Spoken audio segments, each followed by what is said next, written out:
Hello everyone and welcome back to 1000 Gurus with me, your host, J.R. Yonocruz. Today's guest is Jacob Kanunu Potts. Jacob was born and raised in Fremont, California and now a full-time college student living in Hawaii. He's in his final year for his undergraduate degree with a major in accounting. He's loved playing sports all his life and enjoys going to the beach whenever he can. This episode features my little brother, whom I adore deeply, obviously, but this was my first real deep conversation with him since he's become an adult, so it was such a treat for me to really pick his brain and see the kind of person he's grown into over the years. I still see him as this little baby that I used to carry in my arms when I was in high school, so it's such a trip to see him as a grown man and talk to him as I would up here. But needless to say, this was a fun and funny episode for us in particular, but hopefully our brain rot back and forth will make you laugh too. It's totally not serious, so hopefully no one takes it the wrong way, but the first 2/3 of this recording was a continuation of a series that I started with him almost 10 years ago. So I did interview with an 11-year-old in 2016, interview with a 15-year-old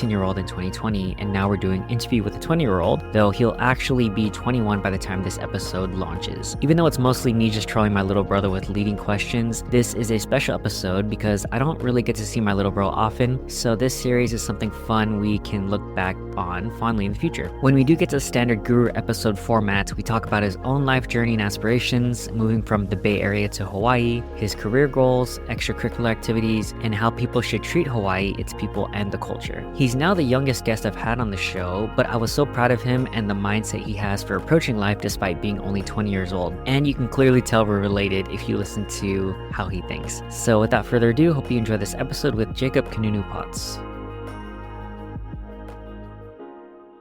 Hello and welcome back to 1000 Gurus. Jacob, welcome to the show. Thank you for having me. Appreciate it. Insert applause. All right. Cool. So yeah, again, welcome to the show, Jacob. For those of you who don't know, I would have already read Jacob's bio, but Jacob is my little brother. I will go into how I know him, but I've been looking forward to this recording for a while now. And for those of you who don't know this lore, it might be only like 2 or 3 people who know this, but about almost 10 years ago, I did an impromptu interview with an 11-year-old when my brother was 11. He's 20 now. Just in the backseat of a car, we were hanging out with our family. And then it was fun. It was like super random and kind of trolly. And then we did a follow-up during the pandemic when he was 15. And so those were fun. And those ideas, I guess it was planted in my head. And so I think there's a lot of factors that contributed to me wanting to do a podcast. And then as I'm interviewing these people, I'm like, wait, I did this a long time ago with my brother, like just obviously a funny version. But so yeah, so after I connected those dots, I'm like, man, it'd be so cool to have Jacob on the podcast. And luckily, since I switched to hybrid format, now he's able to do it. He's in Hawaii. I'm over here in SoCal. So I'm pretty excited for this. How are you feeling, Jacob?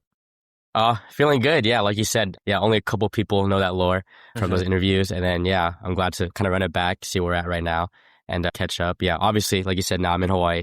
So there's like a distance, but it's cool to be here virtually and still be on the podcast. So yeah, nice. I have weekly calls with mom. Do you call her too as well? You guys talk like every so often? Yeah, definitely. At least every couple of days. But yeah, we do try to set like that weekly time, usually like Sundays or Mondays, whatever works. Yeah. Yeah, so it's funny because, my scheduled call with her is on Fridays, and it's funny because I think a couple of weeks ago we were talking about that video that she posted, the one that you had with the interview. Yeah. We had a long conversation about that because it was just so funny. Maybe I'll link to it if you don't care, but I don't know the person, but from what I know, he does interviews and I think he does it around your campus and like random stuff. But the video that mom posted and then I watched the whole thing was like, it was a blind date sort of thing where you guys are blindfolded, then you guys met without seeing each other, and then you guys kind of talked and he was a mediator in between asking questions. And then afterwards you guys took off your blindfolds. And then you're like, and he was like, oh, so you guys want to go on a future date? And you were like, yeah, sure, we're open. And then, so it was a whole fun thing. Let's see how much I want to reveal my conversation with mom. But it was like, it was so funny how, and I know this was edited, but it was like, she was like, yeah, looking for a guy who's goes to the gym and is tall and all this other stuff. And you're like, oh, I want a like a lady who's like kind and compassionate and we can have a life together. And I'm like, this is a little different. Yep. But that's, and mom was saying how, I think he told her that, of course, like it's edited out and to make it like seem a certain way. But I think that sort of difference was like, oh, okay. It was pretty funny. But I don't know, how was it for you? Yeah, it was definitely funny overall. So yeah, just to clarify more, it is a guy on campus. He does like a number of videos, but he's more famous for going up to people and asking on the spot what song you're listening to. But yeah, occasionally he'll do these blind dates. And this is actually my first day of the semester back on campus. And I was walking back home from my class. And then he stopped me and asked if I wanted to be in the video because he actually posted on his story the day before that he was going to be doing that on campus the next day. And he stopped me and asked me if I wanted to do it. And I was like kind of nervous, but I was like, you know what? It's fine. Get out of my comfort zone, go on this blind date, see how real this thing is. So yeah, we ran it. It's all like real and legitimate. I didn't actually see the person. We went on the date, asked the questions, never got to see them. And then there's the reveal part. And that was funny afterwards. Not too much was really cut. I think it was all like pretty much like everything that was shown was how it went.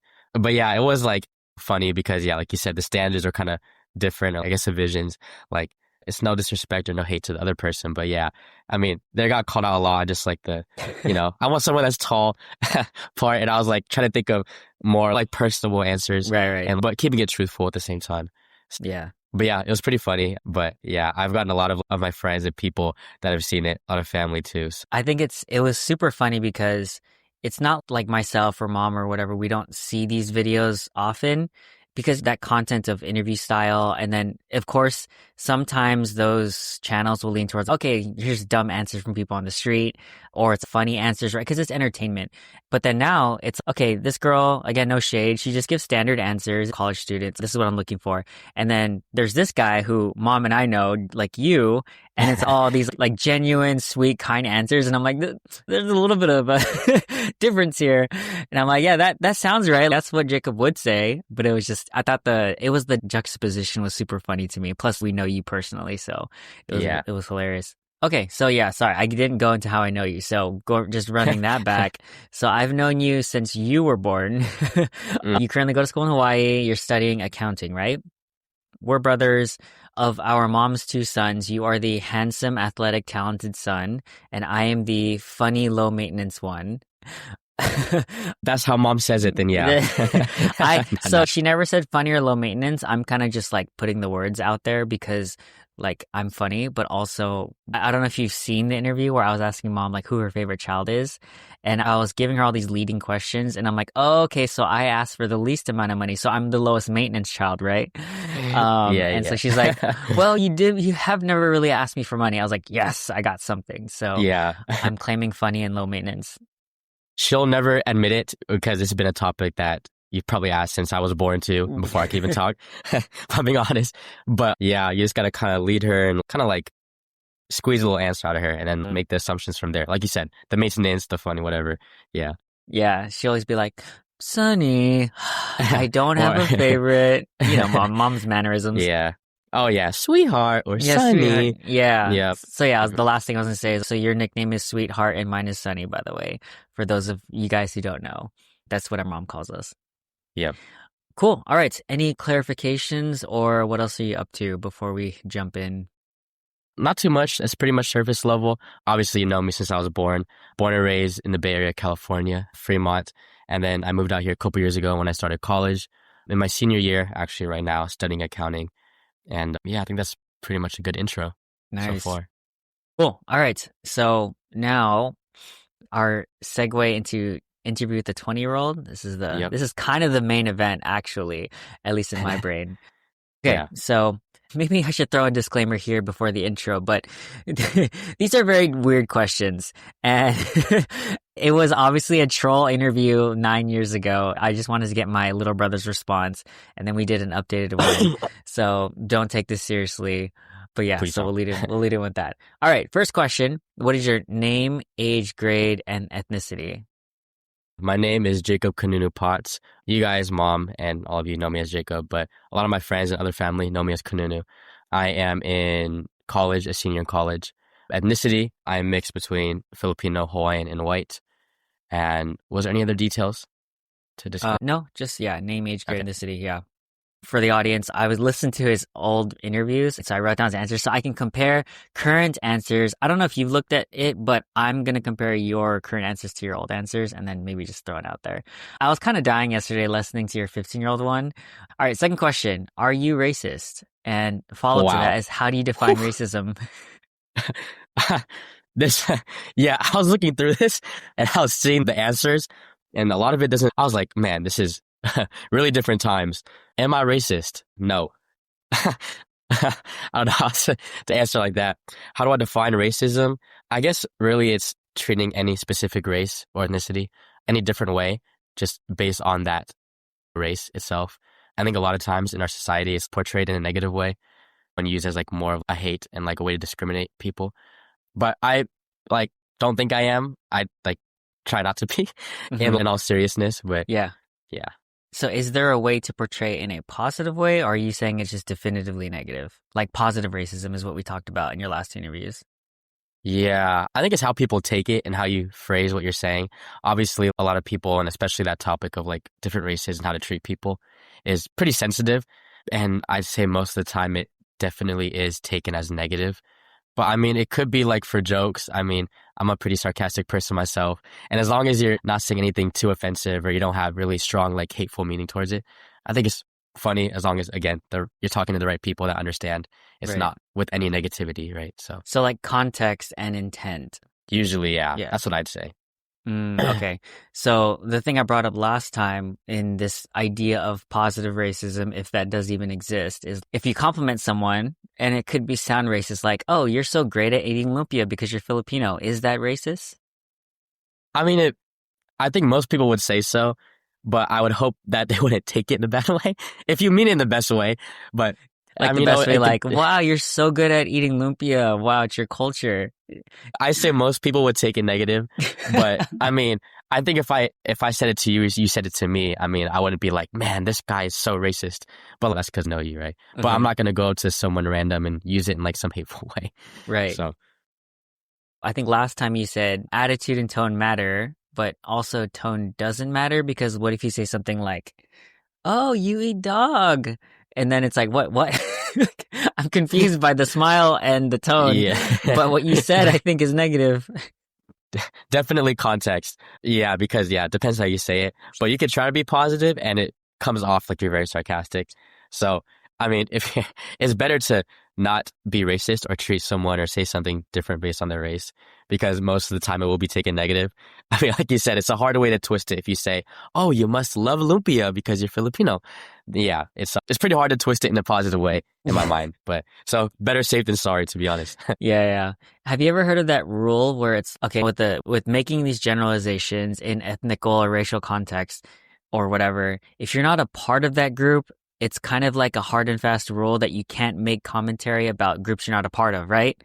If you are a guy, you can probably make commentaries about men, or if you're Filipino or etc. But you can't make commentary about groups that you're not a part of, because it might land if you have context and rapport with the person. But if you have no context or rapport, it definitely is at a high risk for not landing. I think that's like how I approach comedy too, because I think that I learned that from like a comedy, like learning about stand-up comedy is like, yeah, you're pretty much free to say anything about your own groups. And then people can be like, oh, that's racist, but it's like, but that guy he's Asian or whatever. But as soon as you're like, oh, but women, and you're like, it better be good because you're about to say something negative. Yeah. So yeah, that's kind of how I see it. I don't know if you had thoughts on that, but yeah, it's a big part of context, and that's one thing that was going in my mind too.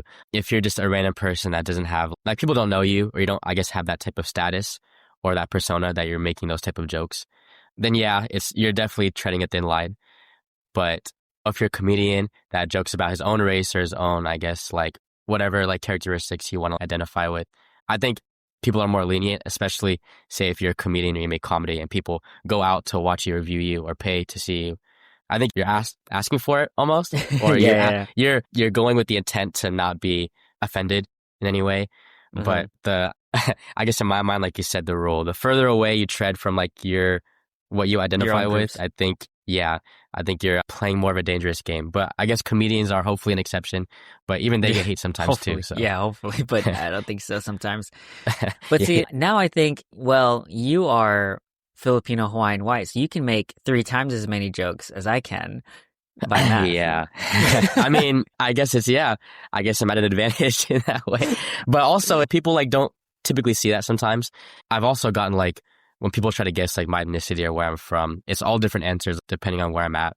Like when I'm in Hawaii or if I'm in California or anywhere else, people always guess different things. And then based on those like guesses or assumptions, they kind of just already put me with the group. So if they don't think I'm like Filipino or like white or anything, and I make a joke about it, then I'm like they're like, this guy is not that. Like, why is he joking about that group of people, right? So Yeah.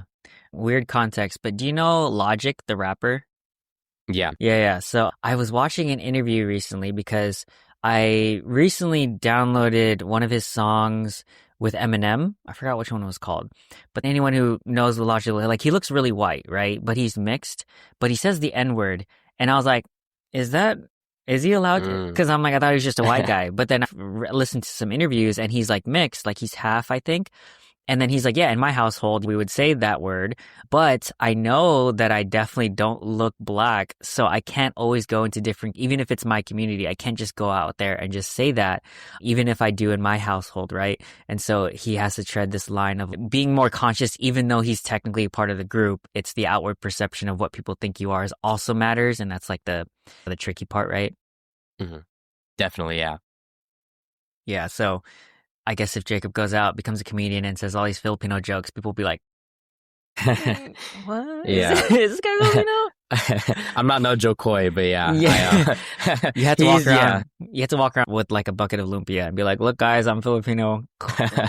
Oh my gosh. Yeah. I had to wear some obvious things because, yeah, that's actually what people guess least like commonly about like my nationality when they guess. I definitely don't look, I guess, as much. Like traditionally looking, yeah. Yeah. Cool. All right. Oh, sorry. I guess context for this. The questions are the exact same from 10 years ago, but I'm kind of tweaking them because obviously 9 years have passed. So, for example, I asked Jacob when he was 11 and 15, thoughts on all the protests going on. And my follow-up was, are there protests going on? And which is weird because it's like, it seems like there's always protests going on. So what are your thoughts? Just in general about anyone, like any specific like movements or? That's the question is thoughts on all the protests going on. I'm trying to think because we interviewed me when I was 11 and 15.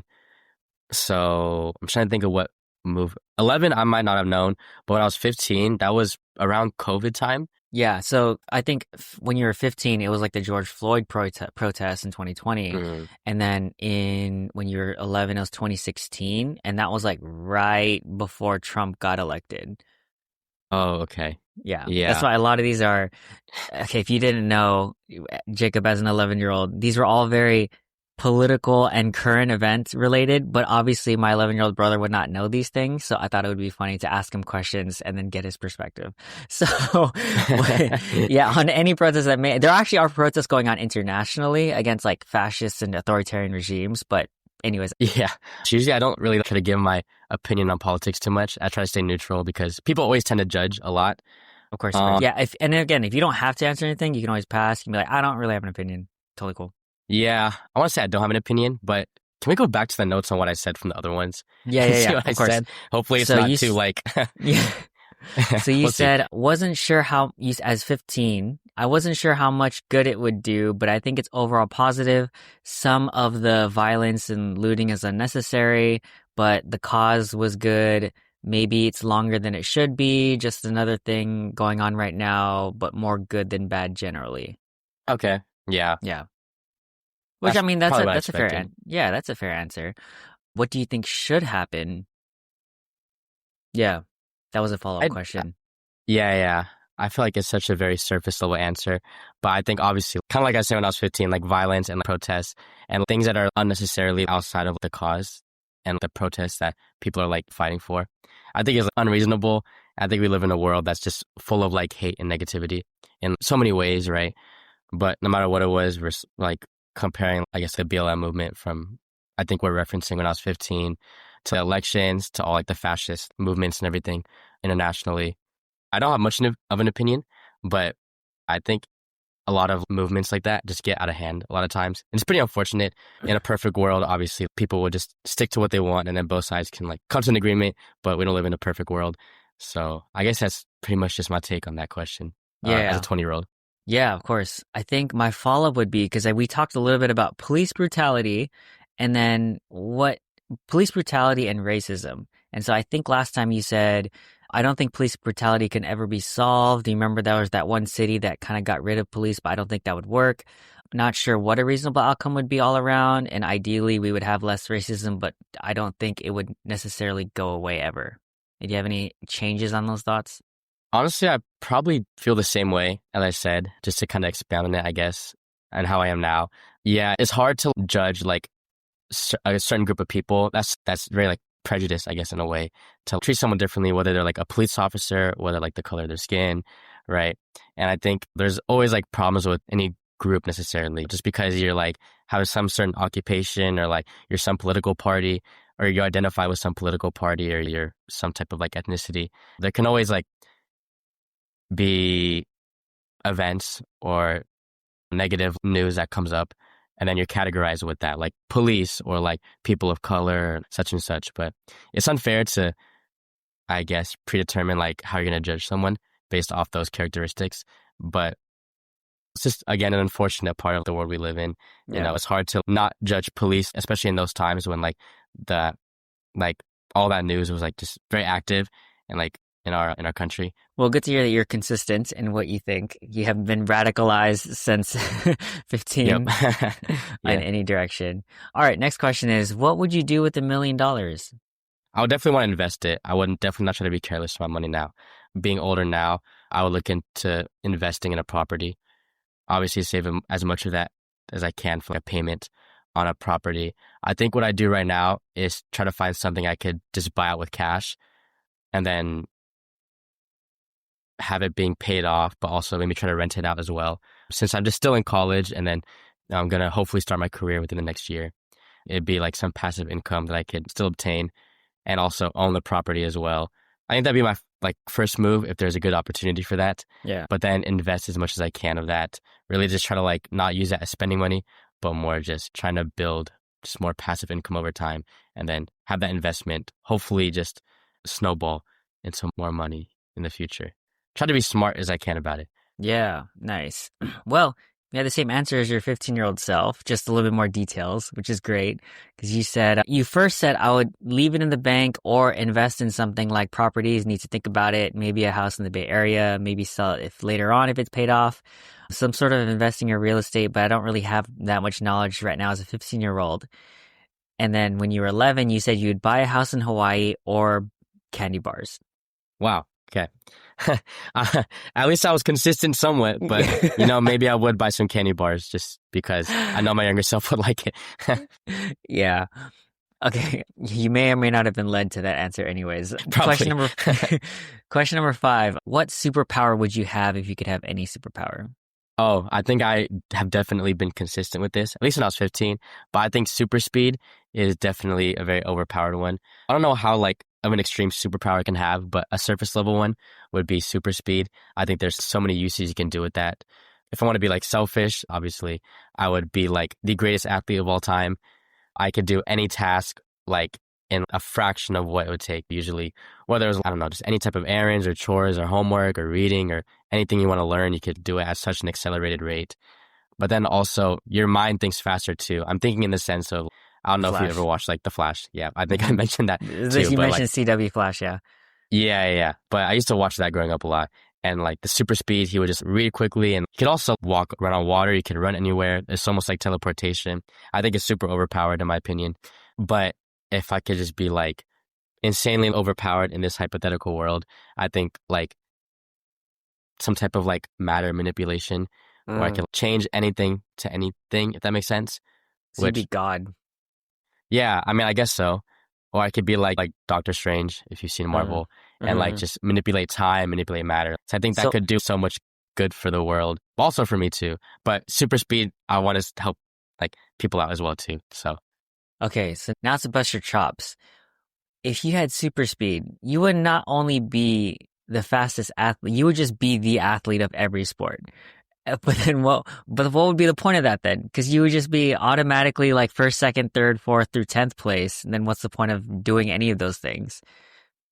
I mean, what if I just like do it very conservatively? Okay, so I guess my question is, why though? Why do you want to be the best athlete if you already have supernatural powers? Is That's it true. Fame? Is it money? You know what I mean? Why? Yeah, I think it'd be the security of like the money. But also I Mm, like sports, but I think like you said too, if we're then being what's the like fun of it? Yeah. realistic, yeah, if we're being realistic about the answer, I think like it'll get boring after a while because I'm just in like beyond comparable to anyone else, right?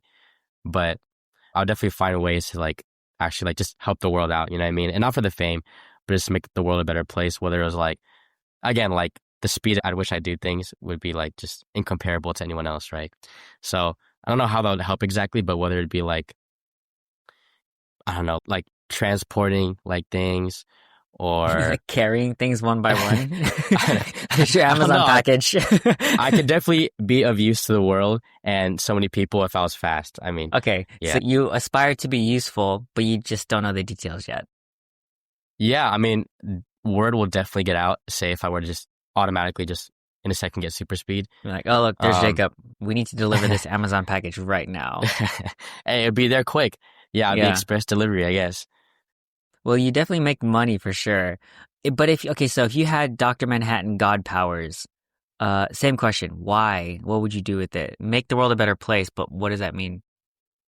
Well, one thing I think of is Less just like racism? food. Well, I could do that too. Maybe what You're if I less like racist. yeah, manipulate minds, just Yeah. like you are not racist. Yeah. You will not be offended by my jokes. Yeah. I can make any joke I want, even if I'm not part of the group. You find me funny. Don't take this offensive. Don't take it seriously. Give me money. Yeah. But one thing I like instinctively think of is like world hunger. Obviously, it's such a big problem in our world that's pretty hard to solve. But if you can manipulate matter and especially time as well, again, a fictional world and you don't know how exactly that works. But assuming it would just be as simple as that, yeah, solving world hunger, hopefully some type of manipulation to help with like diseases and like curing any sickness. I don't know how that relates to my power, but Yeah. also maybe I was thinking for super speed too, because I would regenerate health at a quicker speed as well. Hopefully there's some type of like scientific connection we can make to use whatever I have or donate Oh, anything that I like have study you to, as like a guinea pig. I mean, yeah, hopefully I'm not What if they had to like too put you in much. a cage and cut you up and be like, how does this speed force work? Yeah, yeah. Hopefully I'm not like tortured and it's not, I don't know if you've seen who is tortured, like Captain America or the Winter Soldier, like Uh-huh. Deadpool. We're getting so off track to like other superheroes now. But yeah, like something like that. Hopefully I'm willing to like, they're willing to work it out peacefully. Or again, I just use my manipulation and be like, you will not, you know, you will not torture me. You will not torture me. In fact, I made all the torture devices disappear. And that's another thing I could do. Yep. For any type of manipulation, like with matter or atom manipulation. Yeah. Yeah. Cool. All right. We'll end with I have a lot more. I could have a lot more follow-up questions. I'm like, you're going to ruin the world economy if you if you Yeah. if you remove all diseases and all hunger. You do know that all there's money just stops, right? But Yep. I'm just kidding. Not Oh kidding, but yeah. it's also real, but also whatever. Yeah. Okay. Superpowers are definitely like, Mhm. there's a lot more to factor in it. Yeah, there's a give and take, man. Yeah, Um, always. okay, next question. Do you meditate yet? And has anyone given you the opportunity? You know, I have meditated a couple of times, very rare occasions. I think it's good. Definitely a practice I should have more, honestly. I think meditating and like journaling, especially, and all just like trying to be like in touch with your emotions and like your thoughts and just overall more like present, I think is good. I haven't meditated in a while. I know I have a couple of times overall, like in high school, and I think once like my freshman or sophomore year, so a couple years ago. I think I was like trying to like study for this exam, pull an all-nighter, and my friend was like, "All right, do this meditation." You know what I mean? I think I was too stressed to actually focus on it with my full heart and head, but yeah, I think so. I've done it, but I guess not to like too much of a serious extent, I'd say. So you want to do it. Yeah, So but you like with want, other people and okay, see. so you want to do it with other people and you think it has benefits, but you haven't you haven't minus those few times because before you said you would if you were given the opportunity. And then I asked, has anyone given you the opportunity yet? Not necessarily. It's not anything that's really been brought up by people. It's probably like the first time I thought about meditation in a while. You bringing it up right now. But yeah, I mean, I guess if like I had like family or friends that wanted to, or kind of push me to, I'd Mm, definitely be open to it. So so you need some sort of catalyst or some accountability. just to start, maybe. But yeah, Right.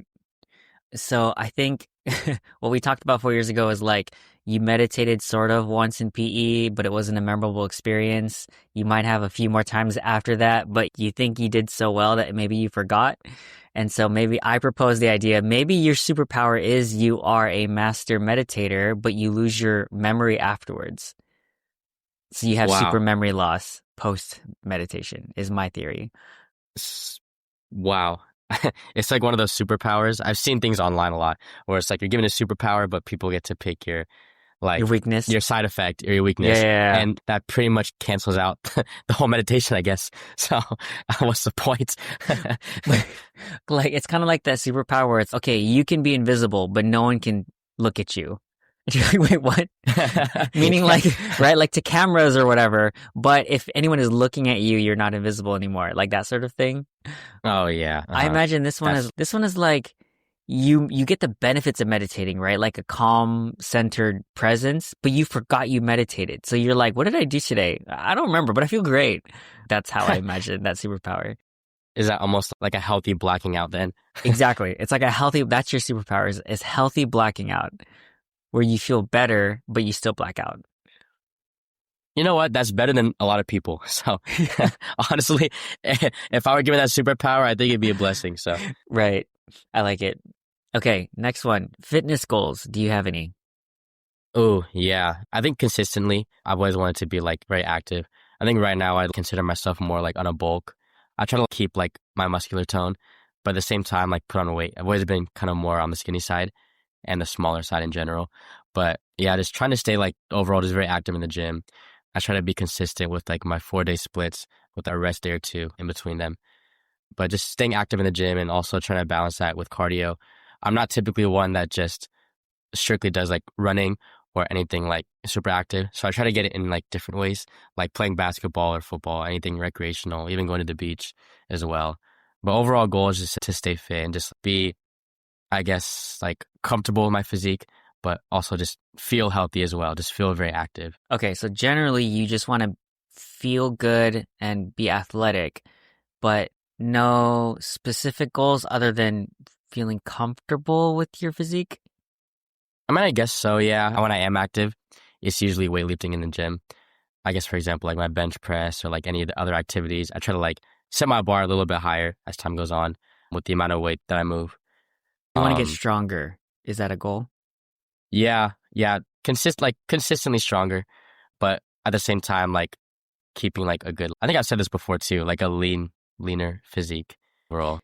Yeah. So your 11-year-old self says you want to get stronger, but you don't really have any goals, which confused me because that was two separate answers. Your 15, your 15-year-old self said was doing good during football workout and was going to the gym consistently. You want a good lean body, but doesn't want to be jacked like The Rock. And then I said, that's racist. And Man, you said you want to look good with your shirt off. And so I was like, oh, so you want to look good naked. And you said you don't want to be buff, but good, but not fat, but also a good set of visible abs. And then I said, okay, from not like a very lax body versus The Rock. And I was like, so you want to be like right here in the middle? And you're like, no, I want to be right here. And then you did this finger motion. And then I was like, I don't know what this means, but you want to be from like fat to The Rock, you want to be right here. So is that still consistent or I thoughts? mean, yeah, if we're getting straight up about an answer, yeah, I'd say that. I mean, that's a good goal to have. Yeah, I was just really just dropping answers like pretty straight up, I guess, back then. I guess to be like on that level, I want to feel healthy and over like how I look, right? If I'm going like off looks, I want to have like, a good body that looks good and someone that like you look at, you can tell, oh, like they're pretty fit and they're active. Trying to think of how my 15-year-old self would think. Like you said, the lax body and like The Rock are just like one of the most fit people you know. Yeah, like in that like that other half for sure. In like this part right here. You went like this, right? Right there. Yeah, like just this little spiral in the middle. Okay, so similar answer then. Yeah, I guess so. We'll go with it. Perfect. I like it. All right, so we'll check back in to see if you've achieved this. Yeah, the next 5 years we'll Yeah. check in the next interview, see where I'm at. Okay, next question. Morning routine. What is your morning routine if you have any? And has the order of putting on your clothes changed in the last 4 years or so? I guess I can go over like my morning routine. I'd say it's like a typical like day I'm going to school. I'd wake up, I'd brush my teeth, I'd stretch a little bit, Usually I'm trying to like just stretch again, like coming from the gym or anything active. Usually I take a shower, put my clothes on, eat breakfast, because I'm saying this because I know in the younger ones you're very like critiquing if what order I put my things on, or if I eat my breakfast naked, or if I forget to put my clothes on. So I gotta make sure I say all the steps in there. Put my clothes on, eat breakfast, and then like any type of like skincare, just moisturizing my body, whatever personal hygiene is affiliated with my mornings. Put my socks on, my shoes on, get my things ready, and then go about my day, whether it's like going to school, like running errands, or just getting up and ready. I try to be consistent, even if it's like the weekends or if I don't have plans, still be in like a good routine and always just get myself like ready and like presentable for a new day. So, but I'm curious to see what my younger self said and how that conversation kind of reverted. The biggest thing I was listening for is making sure that before you leave your place, you have clothes on. See, I knew Otherwise, it. I would have been like, oh, nope, he hasn't figured it out yet. Still no, nope. So your 11-year-old self said you put on your shorts, and then your underwear, and then your shorts and underwear again, and then you go do something else. And I'm like, wait, but you're topless still? And then what's your shower routine and breakfast? And then I propose that maybe you've been a superhero in training for a while, and then you spit out your water. 15-year-old self, you wake up, shower, change, eat, school. Summer changed a lot. You wake up later or something like that. Lots of eating and sleeping, and obviously you're indoors because that was during the pandemic. And then I told you what your 11-year-old self, you also spit out your water again. And then I'm like, maybe your superpower is just spitting on people. So that could just be that. This is bad time to take a sip of my water, I guess. What's one thing's consistent with you, Jacob, since you were a baby, is you are really good at drinking your water and also spitting out your water. Yeah, so much for drinking it, I guess, because half of it just ends up coming out anyways. Yeah, half goes out, half goes in. Yeah. Okay, so pretty standard routine, and you're now putting on your clothes more efficiently, right? Yes, hopefully I'm trying to figure that out still. Maybe a little bit, but we're there for the most part, I think. Cool. Well, as long as that interview that you had clothes on. So I was like, all right, he has this day figured out at least. Yeah. Yep. Mm-hmm. And today too. And today, that's 2 out of 2, man. Okay, next question. School, is it valuable or a scam? And then the follow-up to that is, how would you contrast middle school versus high school versus college? Is school valuable? I think yes, as long as you make your worth out of it.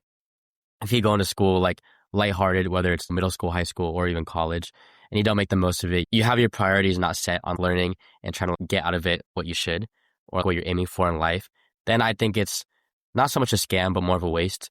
But I think it definitely can be useful. I think more traditionally, okay, like you should go middle school, high school, you should go to college, get a degree in something you want to pursue. And after that, go into the job field. With that mindset, I try to make use of my college. Being an accounting major, I try to make my connections as I can, learn from the classroom, learn from internship experiences. And through middle school and high school, obviously not as much sure as what I want to do in the future, but still trying to make the most of learning, like knowledge that I can carry on. So in my mind, it's not a scam. Again, like what you put into it is what you get out of it. So if you really put like your effort into making the most of it, trying to learn, be like a better version of yourself, obtain knowledge, but also spread it on hopefully in the future.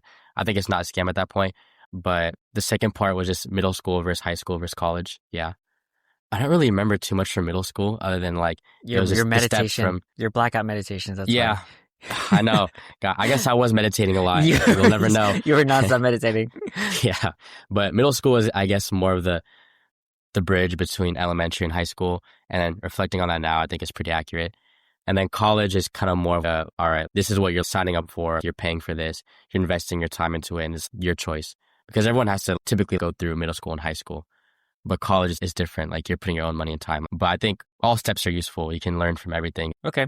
So generally, you're saying that no matter what you do, it's the intent that you have going into it, and that's what makes it valuable, right? I would say so, yeah. Yeah, I like that. I guess the spirit of the question, if it's more serious, is more because people who are a little bit ahead of you, meaning like they are graduated and people in the workforce now in their early 20s, they propose the idea, and again, I'm not agreeing or disagreeing, that college is a scam because in the days of like the 50s to the 90s, a college degree would actually mean something. You would get a good job. You can get a job that can pay for a house like in 2 years or so. But now, because the job market sucks, because the bachelor's degree doesn't guarantee a job, and then you still get entry level job, and even then people can't even get entry level jobs. And so that's kind of where the spirit of the question is, which is, okay, looking back, a lot of people who are currently working are like, dude, that was a scam. I don't even use anything from college. It was more just a checkbox. And so again, no right or wrong answers, and I don't agree or disagree, but what do you think about that? Yeah, I think everything you do in college, especially like a lot of the courses you take and the requirements you need to fulfill to obtain your degree, you're not going to use 100% of that.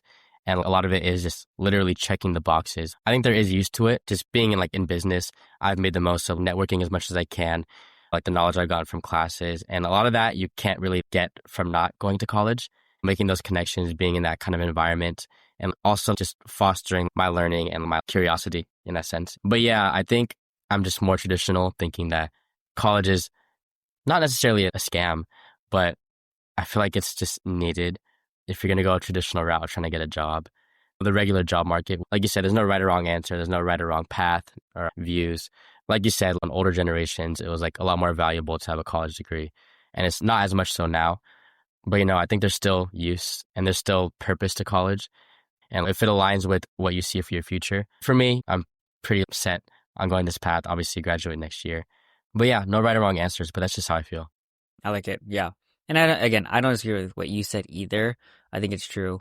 Even if people are correct and it is not as valuable as it was before, the reality of the system is that you still need one in order to get your foot in the door, even if your ROI is not really that good out the gate, because you might be spending tens of thousands of dollars over the course of 4 years to get a maybe job, not really entry level. But even then, if you didn't have a college degree, you wouldn't even get your foot in the door or your resume looked at. And then on top of that, like you said, there's inherent value in being a part of that community of learning and being exposed to things and networking. Let's see. I think, well, there wasn't too much that you said in here, but it was more just, you said the exact same thing. Middle school was a bridge to high school. High school helps you be more prepared for life, and then college is more serious. So I think it's pretty much the same. Yeah, and then everything is just how you see it. So yeah. At least I'm consistent in some ways. You're very consistent. Yeah. Okay, so next question is, well, it was advice for middle school students who are struggling, or high school students or college students that are struggling. So whatever stage you are at, the people who are before you or coming after you, what advice would you have for those students who are struggling? First things that come to mind is try to be as proactive as possible based on your passions or whatever you have in your life, middle school, high school, college, whatever. First thing I think of is don't procrastinate. If you have schoolwork, projects, events, anything you want to plan, don't procrastinate, because, the due date and the timeline always moves so much quicker than you think. But try to be proactive, I think, is a good thing too. Not to just wait for someone to tell you to do something, or don't wait to try to based on other people's terms or what they think, but more so be proactive for yourself. Also, trying to be intellectually curious is another thing as well. I think people are always very fixed in their own box, in their own world. They don't try to venture out. They don't try to be curious and learn new things, especially not putting themselves out there if we're talking on like a social level, which I've learned in college too, which I think is kind of different from middle school and high school. Yeah, going on blind dates. Yeah, that's one example, I guess. Because a high school me or even like younger underclassmen me probably wouldn't have done that. Take risks as long as you're passionate about it and really try to see it through and have some motivation behind it.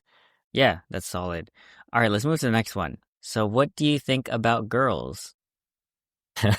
And then I said also, mom is a girl, so be careful what you say. And she's gonna listen and watch this. So, yep. Hi, Mom. Well, we're back for round 3 of this answer, I guess. God, that's so vague. I saw the questions from what we said as an 11, 15-year-old, but I didn't really look into the answers too much. I think respect everyone, whether it's whatever gender. I respect and love my mom, obviously. I think everyone deserves some level of respect, So you're pro-equality then? Yeah. I think everyone should be treated equal. I think just spread kindness and be positive. Don't just make assumptions on people as well. Okay. So treat everyone equally, regardless of girls or not girls or wherever you are. So those are general thoughts on girls then. You don't really have thoughts on girls. You just have thoughts on people and just being respectful. That's a hard question. What are your thoughts on girls? Man, I don't really know. I'm kind of stumped on what to say, Nice. unless you're gonna go somewhere more specific with it. But No, I don't know. but you're consistent with your answer because you also were not sure the last two times. You're like, I don't know. I mean, it's very broad. And I was like, well, mom's a girl. And then you're like, well, yeah, I guess they're nice. Yeah. And then you claim Yeah, that you're not racist or sexist or gender racist. I was really being set up when I was 11. You were definitely being set up. Yeah. Yeah. So, okay. So you're no longer racist or sexist or gender racist, right? No longer. Still being set up, aren't I? Oh my God. Okay. All right. We can move on. Okay. So on the topic of girls, what is your type? It's funny. I was asked this on the interview, the blind date one I had, but I'll keep it pretty much consistent. I look for someone that's has fun with life, that's not afraid to just laugh, enjoy little moments, someone that has similar interests as me, someone that can really show or express like loyalty over time. I think is a big thing. I definitely value personality and what's inside versus outside because obviously looks gets your attention, but what's inside that makes you stay with someone. Also, someone that's smart in a way. You know what? I was looking back. I already know what you're going to ask next. But someone that I guess is more like they can stand on their own 2 feet and be like independent. Someone that's not like too chaotic, I guess I'd say. Okay. I feel like your answers are consistent, obviously more mature and refined, but still consistent. You still hmm like internal beauty, such as hmm organs and livers, and you like smart girls, not dumb girls. So again, we don't judge people, right? Especially girls. But I'd say if you show smarts in any way, like street smart or book smart, it's definitely a attractive feature. Okay. So you like beautiful organs, which include beautiful brains. I mean, the brain is an organ, right? So Right. technically, it Right. yeah, Okay. it So fits you the like category. internal beauty, which includes that. Okay. Cool. I think yeah, that is pretty much the same. Yeah, internal Man. beauty, organs, livers. And I know, but you're like, oh, well, I don't really care about. You said, I don't really care about organs. I'm like, okay, so are organs optional or what? So I don't know if you had a stance on pro organs or anti organs. Has it changed? I'm pretty pro organ. You're I pro think organs? Okay. I would ideally hope you're healthy and have your organs to function. Right. But it's not a deal breaker. I mean, I don't like actually look at your organs and be like if if your liver is not intact or if your Yeah. brain is, I don't know. You know what I mean? So your type is girls. Not that it's a big deal, but you like girls, right? Yeah. Do you still? You're like, I'm looking out for the landmines here. Before you said your type was Hawaiian, but not necessary. Has that changed? If you're talking physically, I don't say I have a set type. You can find anyone from any background, any race attractive. So you're less racist now. Yeah. See, I'm trying to change my ways a little bit. I realized I was so racist the first couple times. I got to make a better image for myself. He Dr. Manhattan his own brain, be less racist. Yeah. Yeah, you don't know. I actually have superpowers. He And I'm just just, forgot. yeah, Also pretty much, forget yeah. that I just changed my racism. Nice. Yeah. Cool. I'm Okay. gonna make everyone watching this forget that I've said anything racist. I said nothing problematic or racist. Cool. The next question is Hillary Clinton or Donald Trump?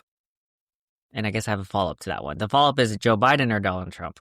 And I guess the follow-up to that is anyone or Donald Trump. Wow. Like I said, I don't really go into politics too much. Well, obviously Trump is our president now. And especially back then, I wasn't too into politics, but I think ever since our last president, Biden, was in office, I think I try to keep up a little bit more. I think there is no like perfect candidate for being president. But just for me personally, and just my beliefs, trying to be like as neutral as possible, but still try to give something. I'm not like too, I guess, happy with the last presidents.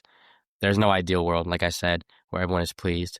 A lot of things have gone on in the country that are kind of unfortunate that people always relate to the president for. I guess overall, I'm not the biggest Trump fan personally, but I'm also not like a big like Biden fan or like anyone from like the Democratic Party.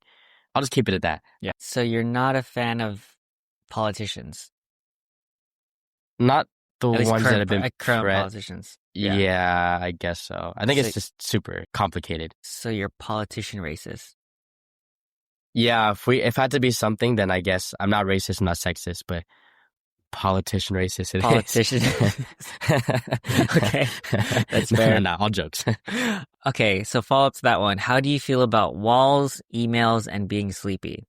Does this all relate to each other? Walls, email, being sleepy? I'm just asking questions, man. I don't know. How do you feel about walls and emails and being sleepy? Walls, like physical walls. Also, what you asked before.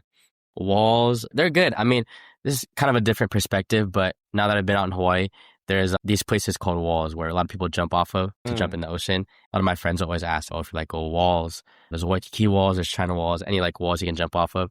That's what comes to my mind at first. So I like walls. So I'll you're keep it pro at that. wall. You're pro walls and especially pro jumping off walls. Yeah. Yeah. If we're Gotcha. talking in that sense, yeah. 'Cause I love jumping. and in that wall. And then email. Yeah. When I think about email, I think it's great. Pro I emails? think it's, yeah, definitely pro emails. I think it's a good way of communication. It can be very formal. It's different from like text or face to face. It has different kind of tones or like vibes to it. What about And the being third one? sleepy? Are you pro sleepiness or anti sleepiness? I mean, sleepiness is just a normal feeling for humans. So it's not necessarily good or bad as long as you get your rest. I think it's important you sleep, get your rest so that your sleepiness doesn't affect like your performance or hopefully not your attitude as much or your perspectives in any way. The last question then is, are you pro joy or anti joy? I'm definitely pro joy. I think people should be hopefully find their happiness in ways they can, given that it doesn't affect other people or take away from their joy. So pro joy. Cool. All right. The next question. Do you like Mexicans? Yes. I don't discriminate. Yeah. Okay. So you like and appreciate Mexicans. Yeah, we love and appreciate Mexicans. Did my 11 or 15-year-old say something different? I'm scared I did. No, I think you were just confused. You previously said I don't like them. Oh. And as an 11-year-old, and then you said as a 15-year-old depends on the person. Okay. I think meaning you're like, I'm not trying to generalize, but I think it depends on the person, no matter what their ethnicity is. This is what you were saying, I think. Yeah, like I'm not going to judge you on your race, like if you're Mexican or anything else. But if there's something else to judge you off of that isn't something predetermined, then yeah. Yeah. I think it's a good answer. Yeah, you're pretty much consistent. Just this time around, you were just straight, yes, I like Mexicans. So, Hey, we do, yeah. I have nothing to hide, so. there you go. Cool. Next one. Is too much video games good or bad? Too much, I'd say, is more bad. It could be like distracting. It could, depending on what you're playing, it could alter your brain and how you think and how you view things. You know what I mean? And this is the sense of you're doing too much. By all means, a healthy amount of playing games is good. But if you're doing too much time towards that and not spending it towards anything else, I think it could be bad. Okay. So follow up to that. What is too much? I think too much is just where it becomes more of an unhealthy habit. It takes time away from people that matter or activities that matter or personally taking care of yourself. So you're saying there's no time frame that you are saying, but you're saying relative to your other priorities, it shouldn't overtake your priorities in your life. Yeah, I guess in my mind, that's a better judgment of like too much. Right, because it's specific. And then now you said type of games. And so we specifically talked about GTA. And you said before that your 11-year-old self says, don't play GTA, but play educational games. And then I asked you what you play, and you said, I play GTA, not really educational games. And then you said, to this day, I haven't played GTA for a while. And then I responded, wow, that was such a politician answer. So maybe you're not maybe you're not politician racist. Maybe you are a politician. Hey, we'll leave it up to the viewers to judge, I guess. Okay, and then your 15-year-old self says, there aren't a lot of educational games. Too much is bad because of addiction and being lazy, because you're not going to be healthy, fit, or productive. You play video games, sometimes GTA, maybe 2 or 3 hours, because you can't go outside that much. And then I asked you, would you GTA in real life? And you said, oh, you're not supposed to GTA in real life. And I was like, wait, but what do you do in GTA? And you're like, oh, unlawful stuff. And I'm like, I do lawful stuff when I play GTA. And then I asked you, is real life better than virtual life?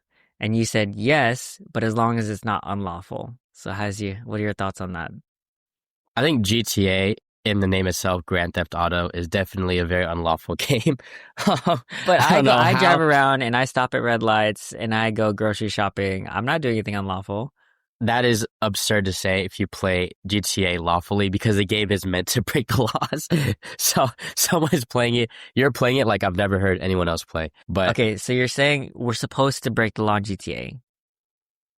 I mean, if you're playing the game on how it's supposed to be played, then yeah. Because if you quite literally play the story mode, like you have to do many, many, many unlawful things. So it's pretty hard to play the game and not break any laws. Okay, so are you pro playing GTA? Yes. As long as you have the basic maturity to not replicate a lot of the unlawful things in Okay, I real was life. gonna ask, so are you pro real life or pro virtual life? I'm I'm more pro real life and you Okay, have so are control you over your not own life, but are you not pro real life GTA? depends how you play. See, if we play GTA like you do, apparently lawfully stopping at red lights and go to the grocery store, yeah, pro real life GTA. But if you play like how pretty much everyone else plays GTA, I would say no. Okay, so you're so you're pro That, GTA, lawful playing GTA, but you're not pro GTA real life if it's how it's supposed to be played. yeah, because there's no one that realistically plays GTA fully abiding by the law. So,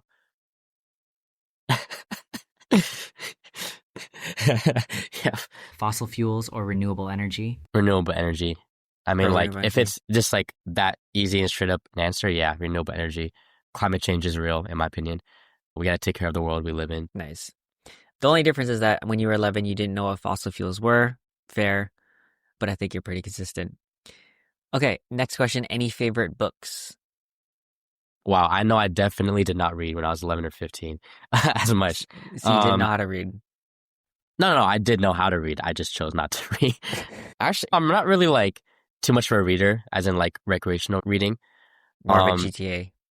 yeah, in real life GTA, actually. Yeah. But I mean, I definitely read my books through high school. I think one that I've always kind of thought about, I guess, was like The Great Gatsby. It's like a pretty popular book. That's a movie too.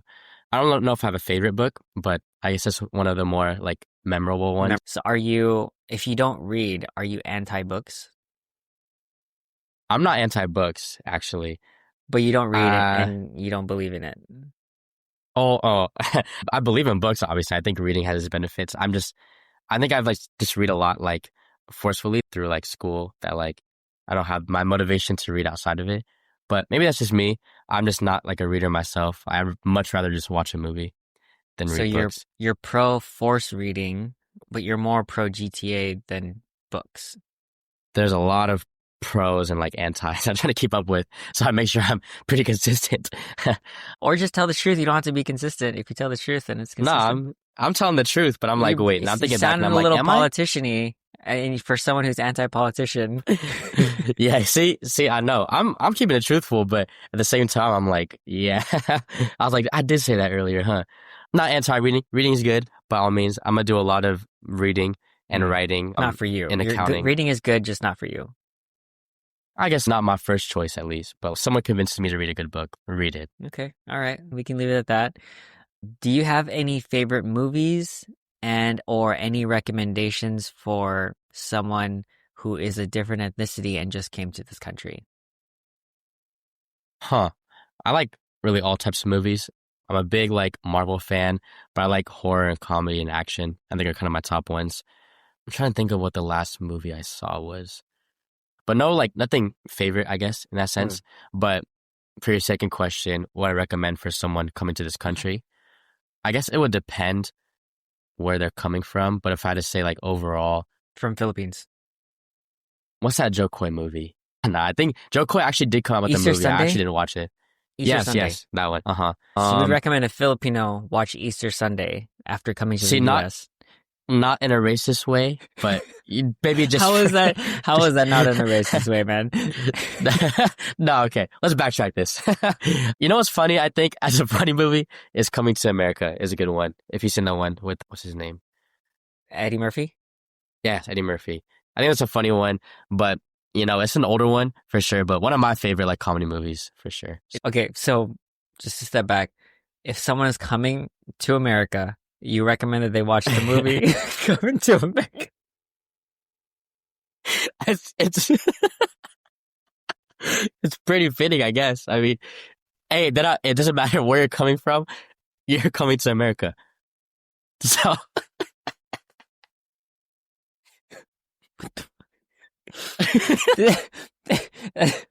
That's like, that's like I don't know what that's like, but the first thing that comes to mind is okay, you meet someone who has superpowers and you're like, hey, watch this Marvel movie. Like the fuck, like what kind of movie rack was that?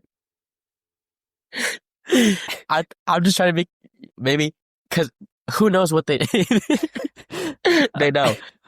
I mean, I'll keep it. Yeah, usually I keep it lighthearted. I mean, if you're asking me like on the top of the dome right now, first thing that Yeah. comes to mind. I mean, that comes to mind because they're literally coming to America.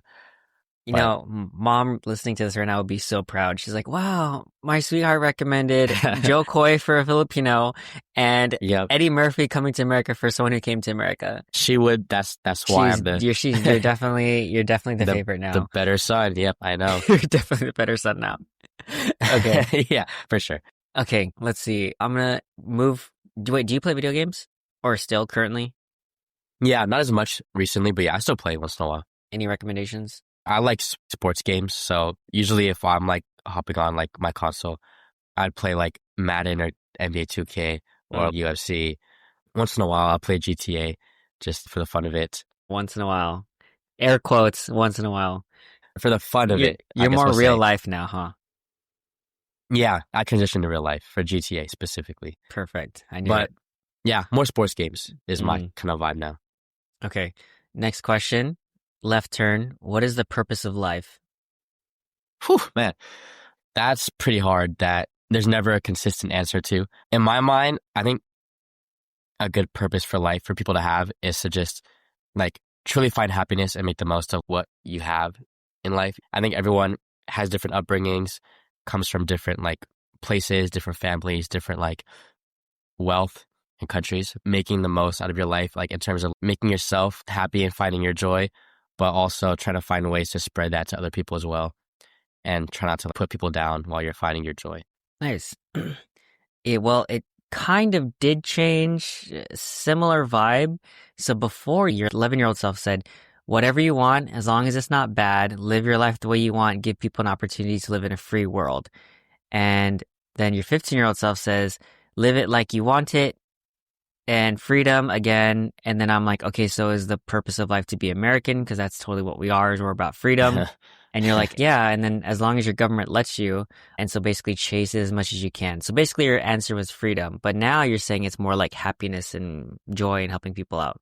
Yeah, I'd say, like I said, like everyone has different upbringings and different circumstances that, they have on themselves. Yeah. I mean, that's fair. Very Miss America answer. So good job.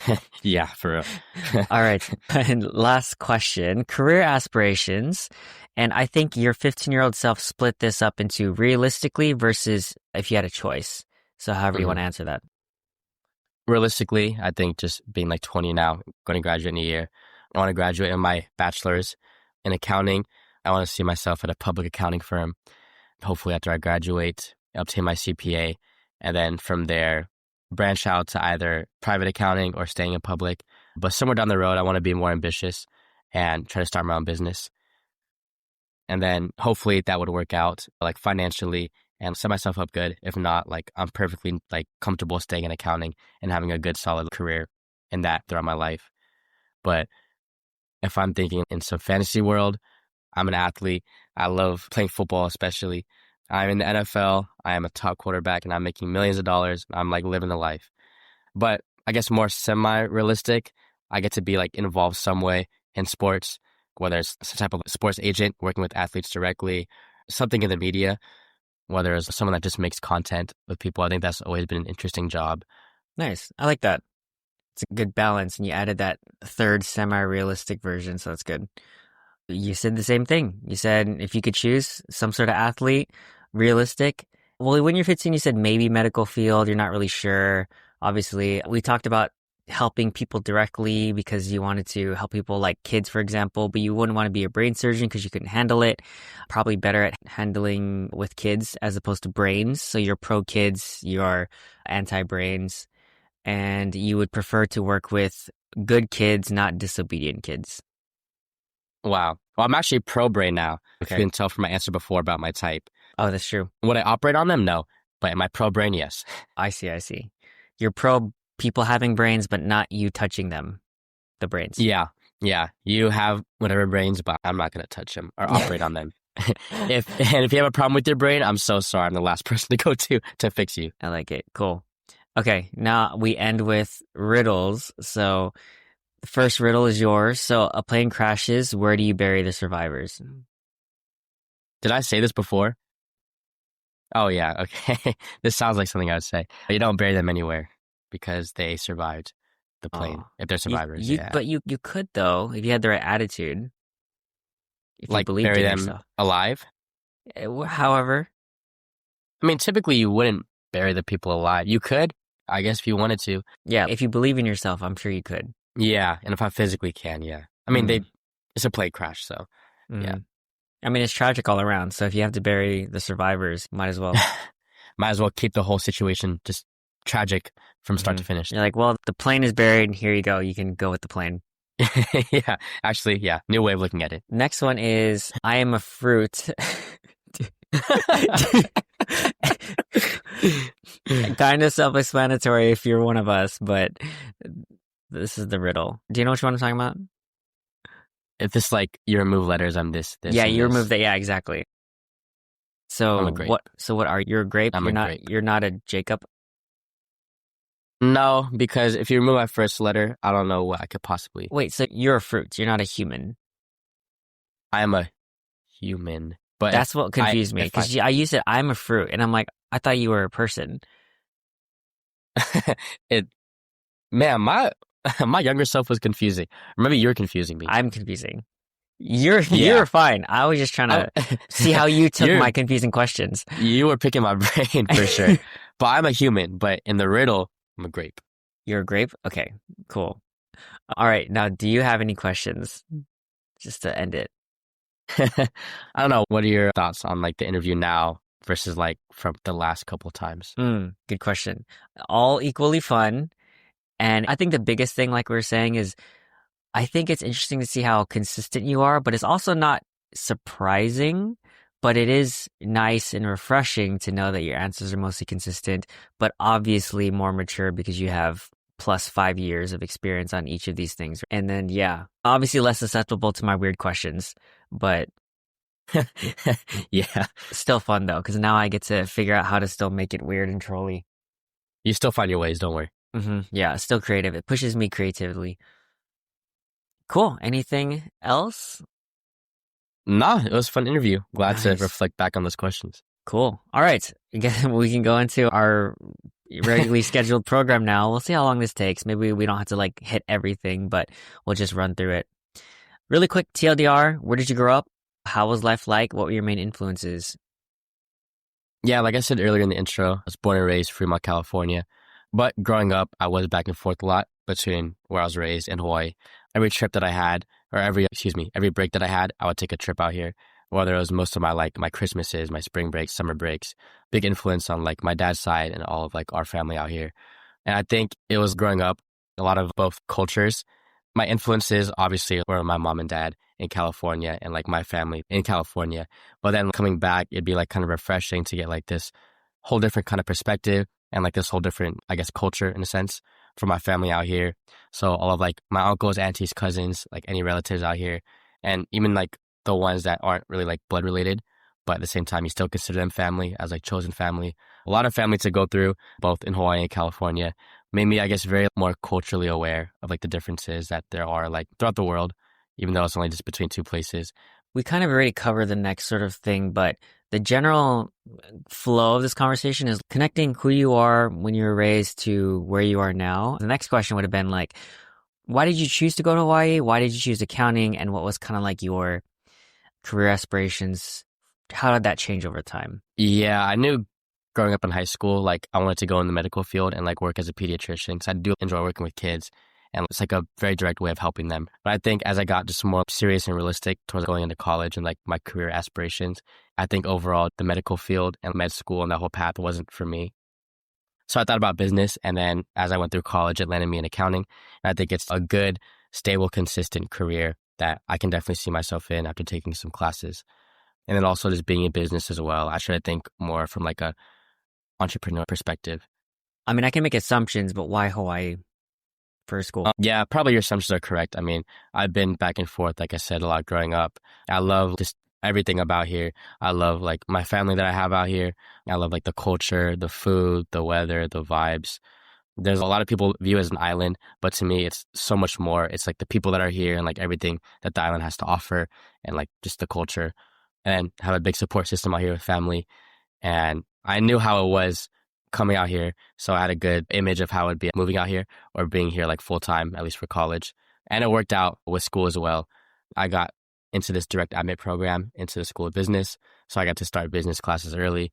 I got scholarships to come out here academically too. So I think it's just overall just a blessing to be here.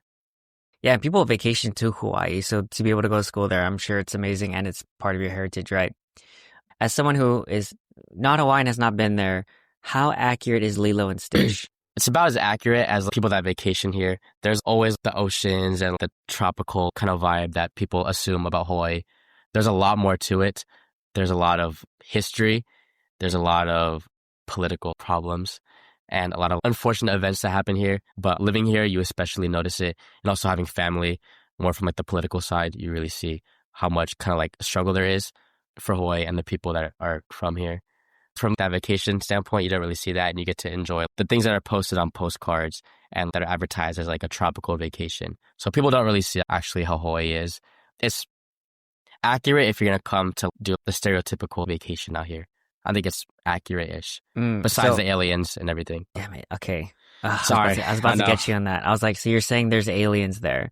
I know. I was looking. I was like, because you did not say, oh yeah, no, Lilo and Stitch is not accurate because we don't have aliens. You're like, no, it's pretty accurate, but there's some other things to it. I'm like, all right, okay, whatever. Cool. Yeah, the political answer, huh? Gotcha. See, you're a politician, man. Maybe you should, after all your accounting stuff, just be a politician. Maybe I'm not anti-politician, I guess. Yeah. I guess if you have a TLDR, how was the transition from Bay Area, California to Hawaii?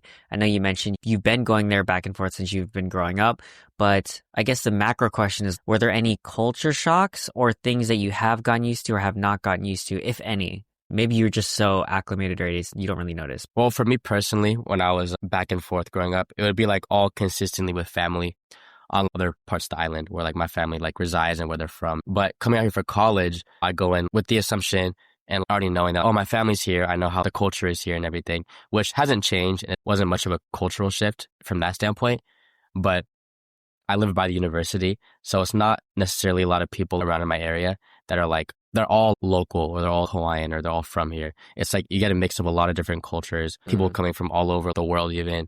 So I guess that was more of a culture shock, especially because I am like living out here like by myself without my parents, getting used to that independence while having one upbringing out here versus the college part of it. Experience. I think is like something to balance. Yeah. Like the college experience and like meeting friends. It was a lot to take in my first semester year, even now.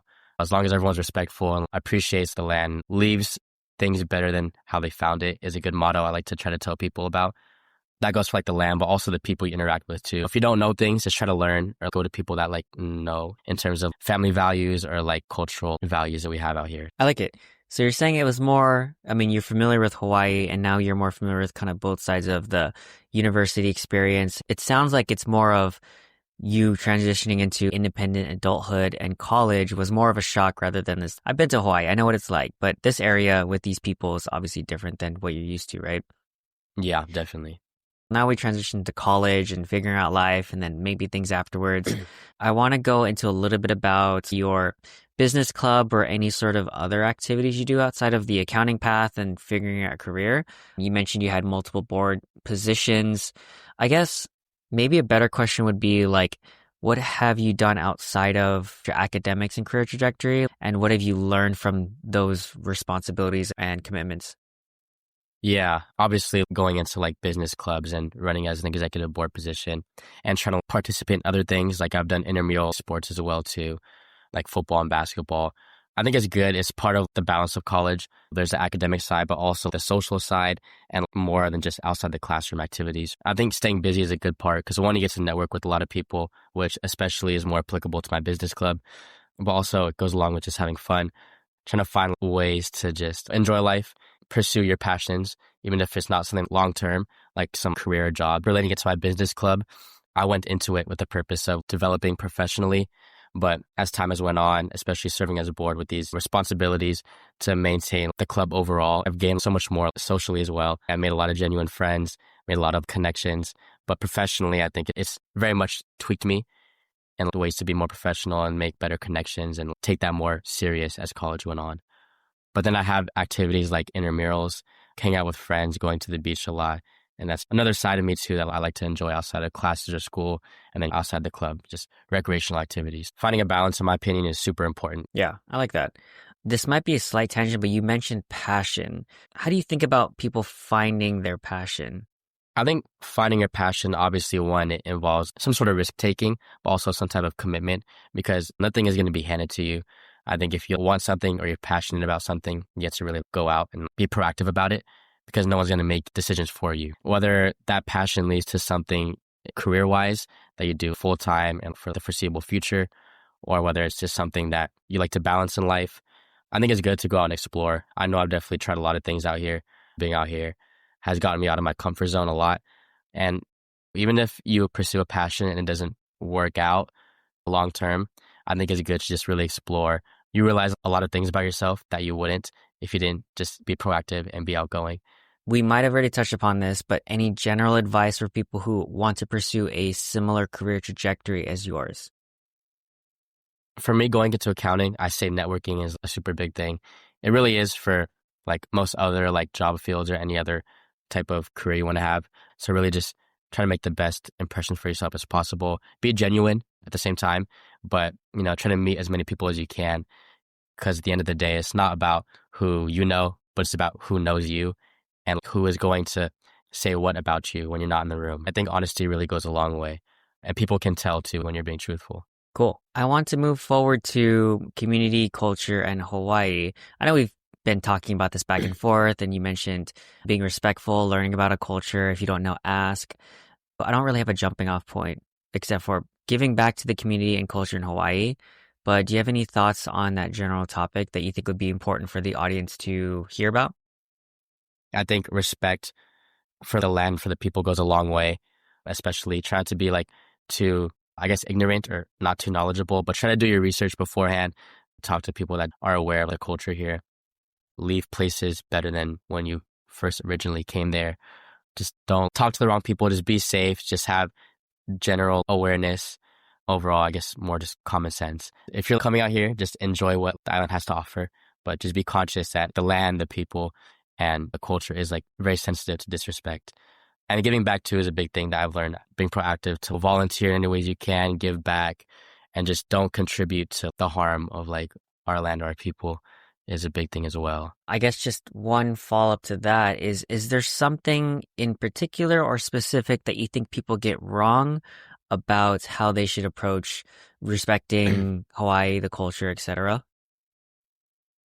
I think just doing your research and don't go to places that you aren't familiar with or that you aren't with people that you trust that know what they're doing, because there are, I guess, more established rules here, like some things you don't touch, some places you don't go where you should or should not go.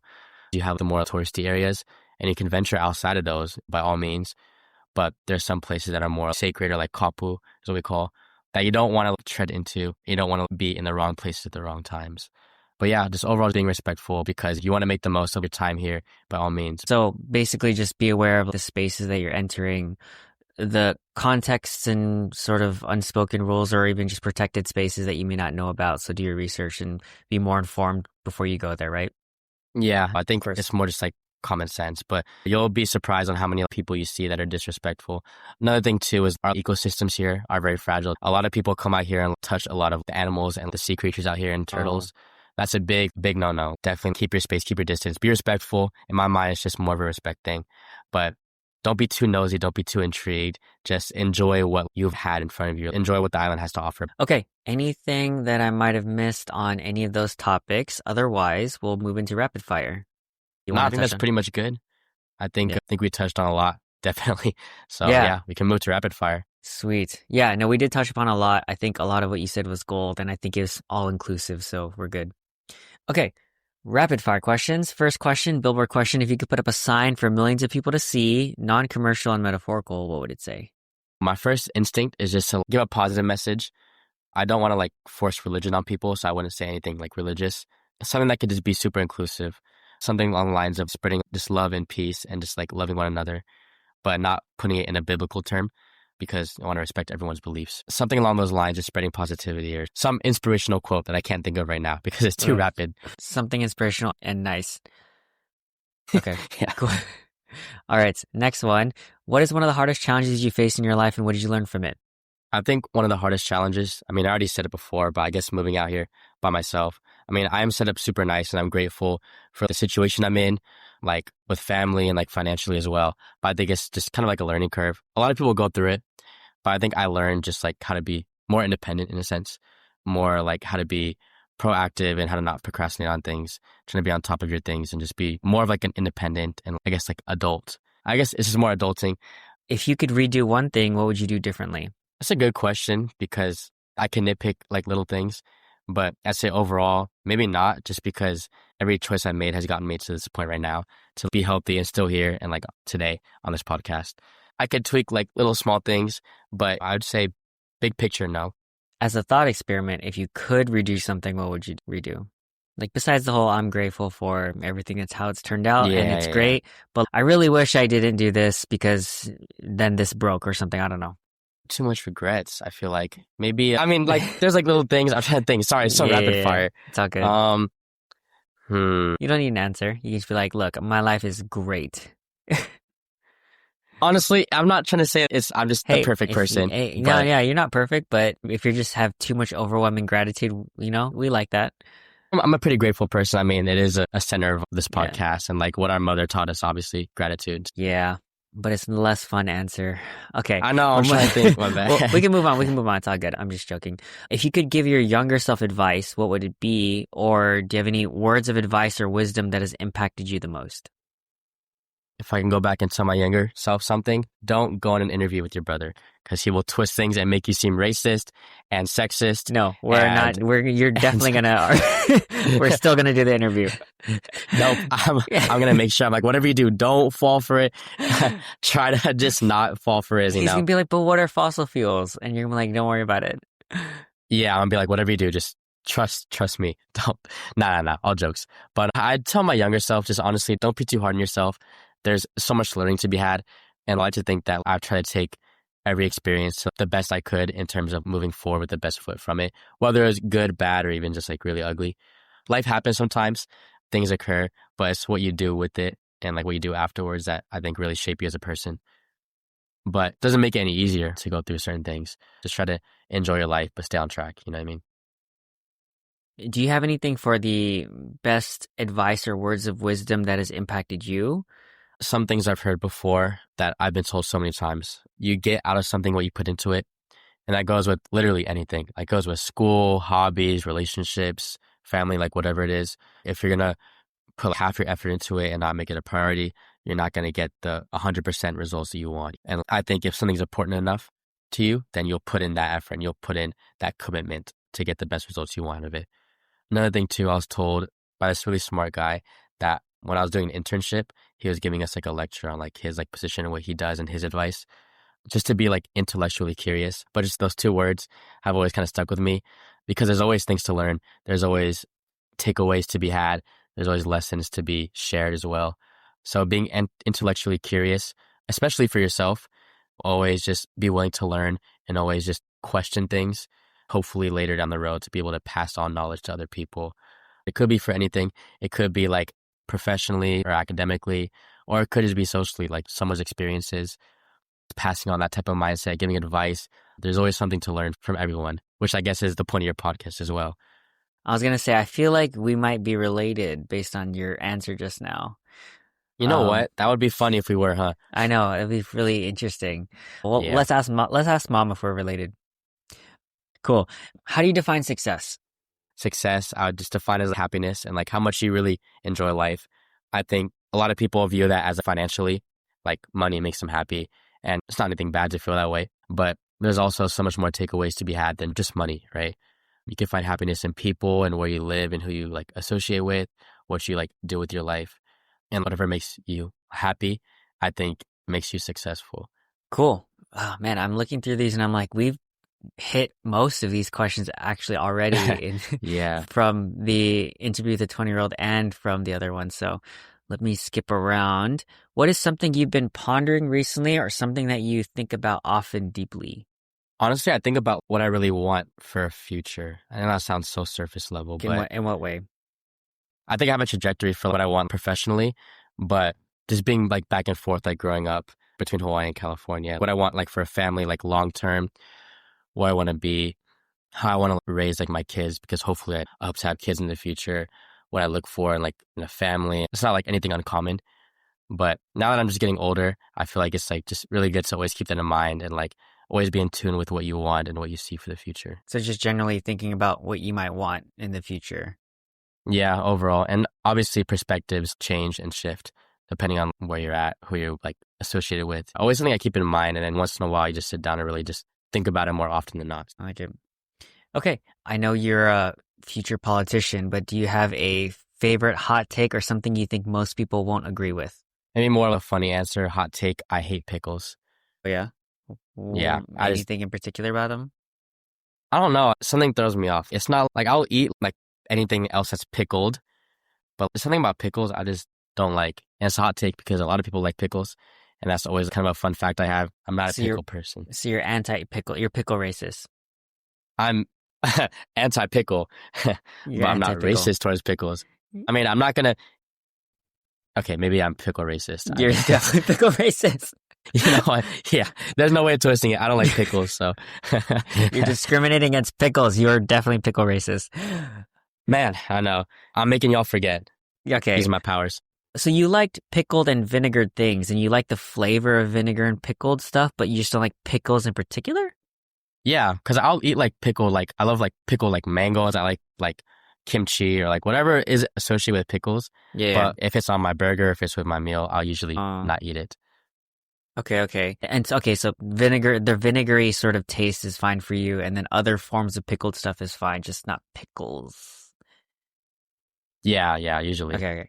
Yeah, because like some people, they don't really like that flavor palette of the vinegary sort of pickle taste, but you're saying that's not really you. It's more just like specifically pickles.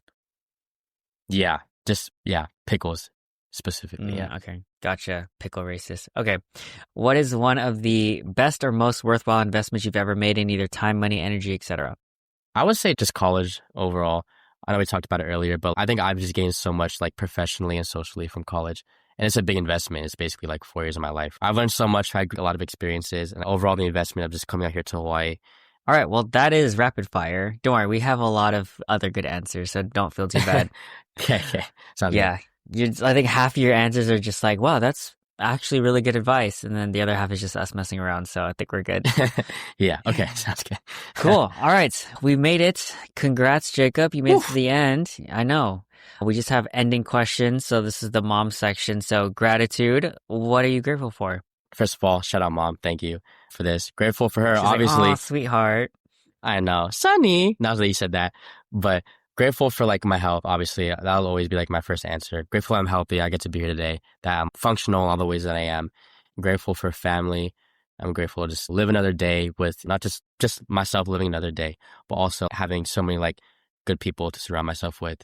So many people that like I love and care for that will always be there for me. I'm grateful for where I get to live right now in Hawaii. I'm grateful for, I guess, our planet like has to offer, but I guess more specifically Hawaii. Any final ask from the audience or any final takeaways you'd like them to have from this conversation? I would say overall, just don't be afraid to take risks. And I'm definitely like one of the younger people that's been on this podcast. So maybe not as insightful as like other people that have been through so much more life and so much more like professionally and socially as me. But I guess me right now, I'm in a mindset to just really enjoy life. Just surround yourself with good people because inevitably you are who you hang out with. Surround yourself with good people that care for you and love you and appreciate you. Always find time to really appreciate the things in life you have because there's always people wanting what you have. Even though there's always things that you want that other people have, there's always the other end of the spectrum. So be grateful for what you have, but be adventurous, be curious. Just try to find it in you to be as outgoing as you can because you're never going to know what's out there or what opportunities or what connections you may have if you're not putting yourself out there. And I think that could go for really any stage, whether you're even younger than me, my age, older than me. There's always things to learn. There's always things to be proactive about. And there's always experiences to not only be had, but to be shared eventually. I love it. Nice. Last thing is, where can people find you if they want to either check up on what you're up to or connect or anything like that? But yeah, usually the media I check the most is my Instagram. It's at K4Nunu. Usually like on these platforms, I go by my middle name. That's what most people know me as regardless. Maybe that might change, but that's my Instagram handle for now. You can always just search up Kanunu Potts. I'm on LinkedIn as well. I think my LinkedIn is just like /Kanunu at the end, but you can always search me up. I have a TikTok, but I don't really be posting on it, and I don't follow too much people. But yeah, that's where you can find me, reach me. Sweet. Awesome. Yeah, and I'll link everything in the show description so you guys can check out those links. All right, Jacob, thank you again so much for being here. I really appreciate it. Hopefully you had a lot of fun. I know I did. I think our mom's probably going to love this episode the most, obviously, because usually she just watches it for me and then she's like, oh, well, now both my sons are on it, so it's my favorite episode. We already know. And I'll do my final sign off to the audience. So thank you guys for being here. I really appreciate it. Be sure to like, follow, subscribe, all this other stuff. Leave my little brother love in the comments. Let us know what you liked about this conversation. And reminder to always be kind to other people, especially yourself. And if you go to Hawaii, always be kind to Hawaii. And remember that you can always learn something from someone if you take the time to listen. So thank you guys for being here. Thank you so much for having me, and thank you everyone that's watching this. I really appreciate it. Thank you, Kuya.